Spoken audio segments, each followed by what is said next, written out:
Monitoring tool that is voluntarily agreed to by the NEPAD member states as well as the African Union. This platform allows African countries to evaluate themselves on governance as a way of bringing Africa's commitment to accountability and prosperity. Yesterday, the APRM held its 14th anniversary in Fourways in Johannesburg. Former President Thabo Mbeki, who just happens to be one of the APRM's founding members in 2003, was a part of the discussions in evaluating the impact and effectiveness. Professor Eddy Maloka, the CEO of the African Peer Review Mechanism, joins us now to tell us a little bit more about what happened in the forum. It's so good to have you. Welcome to On Live. Thank you very much. Thank you very much. So we look at APRM, and it's 14 years now. I mean, it was I think it was the 8th of March in 2003. Yes, 9th of March. 9th of March 2003, when it was formed, and this was 14 years ago. When we look back at the work that it's done and some of the accolades that we can attribute to it, what would you say they are? No, the fact that African countries have now identified governance as a priority, that on its own is an achievement, because there was a time when it was a prohibited space. African governments were not talking about the importance of democracy, the importance of human rights, the importance of accountability, but now it is a priority for our continent, and they've created this vehicle, which is a regional instrument that they use to hold themselves and each of the among themselves and on peer basis accountable. So I think that on its own it's an achievement. And now we have 36 member countries.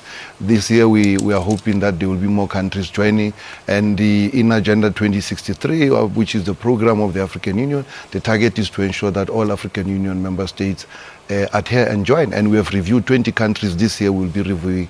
We just had our meeting. 6 countries have confirmed that they will be reviewed. So 6 more countries are expected to join this year. To be reviewed.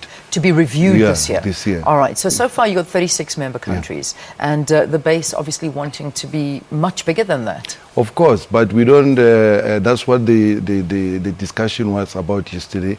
That how do you balance universal accession with voluntary accession?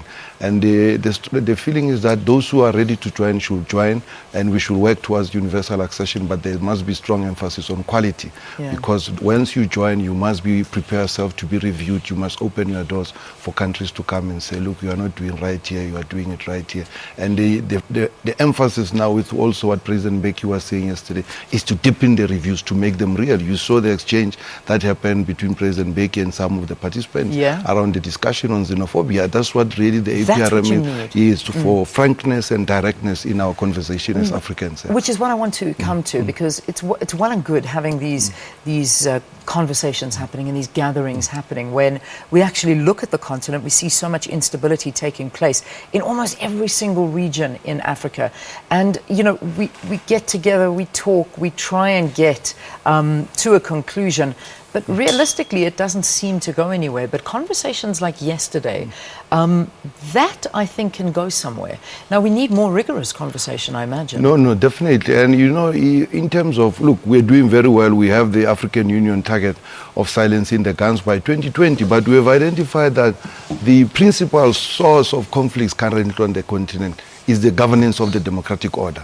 So we fight among each other after an election, towards an election. We fight over succession. We fight over you won, you didn't win, and so on and so on. So one of the things that we'll be doing this year as the APRM, we're hoping to be doing that, we'll be doing that with the African Union, is to see what is it that we need to do more to improve how we govern the democratic order, because we have created this institution, we have created elections, but then we tend to have dispute among each other, and so in some cases it results in serious conflict within countries. Again, our former president brought up a very important topic, and something that's been spoken about forever, and it always seems to come up in conversation, that Africa needs African solutions to its problems. That's exactly what he was talking about, and he's spoken about that for many, many years, as well as other African leaders, and yet it doesn't seem to be working.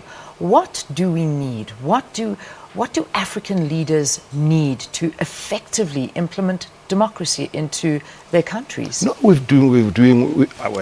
it's not what we are not achieving everything we want, but we're doing quite well. Because there was a time when we were so dependent on the external world with all the good intentions out there. But today you hardly ever hear that, even in terms of interventions. You see in Mali, even when we were working with the French worked with us. You see the African interventions in the DRC, you see in Somalia. Africans are taking responsibility for their situation. And as to democracy, coups are no longer allowed. You saw what happened now in Gambia, where there was an election, there was an outcome, and there was indecision. And how the ECOWAS intervened there and said, look, this is an outcome, our brother, and they tried to. So this is really what is happening in Africa. Africans are finding solutions to the African problem, but we are not doing everything right in every area that we want to be. And we can't say we're 100%, but we are making serious progress. Yeah. I mean, the issue, and exactly what we're talking about, it all boils down to good governance, because that's the big problem, and the buck stops with the leaders on the continent. But if we look at countries like what's happening in Burundi, Congo, Gambia, the Central African Republic, we look right here, just next to our border in Zimbabwe, South Sudan, and the list is endless. You know, we see that the leaders are never accountable for their actions. No, it's the governance of the democratic order. You see election and there is a dispute.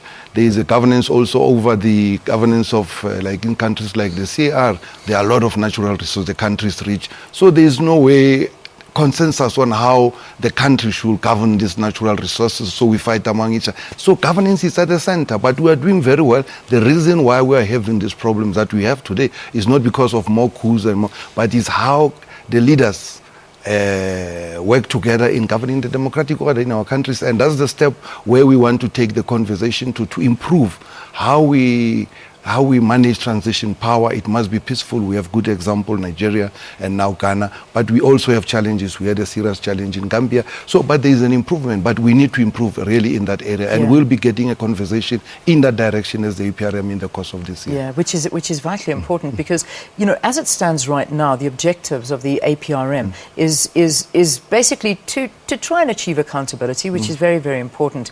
Its intentions, its objectives are legitimate, but its review is voluntary and it's not enforced on countries. Is there any way that we could get to a point where this becomes obligatory in African countries? No, because AU is AU, you are here, you have to accede, it's universal. Now we have all countries on the continent.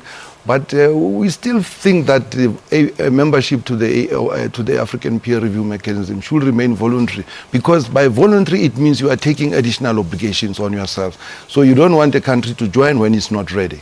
So, voluntary is very, very, very important, and it comes with additional responsibilities, and it also gives us authority as the Continental Secretariat, as a panel, to go to heads of state, to talk to heads of state, to say you committed yourself to this. Can you do more in this area? But if it's just general, universal, you will not have that. You will not have that authority to be able to engage countries on their obligations. Just finally, as we close the conversation, one of the highlights, and when it was introduced with Mo Abraham giving these awards to these African leaders that step down and have done an amazing job and decide to leave office, and rewarding them with a monetary prize, one could say. They couldn't hand an award out last year for good governance, and that is worrying. I wouldn't be very. It's an assessment. My colleague was here yesterday on the panel with President Mbeki, Abdullah Jani. He's the Africa representative of the Mo Ibrahim. I was having a conversation with him. He was giving him his own interpretation as to what happened at their meeting in Dubai. So it's an ongoing conversation. But within the continent, is doing very, very well. In fact, the entire continent should have given that prize. And we hope that more one day will give it to the APRM. Well, I like your optimism, Eddie. Let's look forward to more success coming out of the APRM. Thanks so much for talking to us. Professor Eddy Maloka is the CEO of the African Peer Review Mechanism, updating us on the work of the APRM on the continent and the discussions that transpired yesterday during the APRM's 14th birthday. We're taking a break. See you after.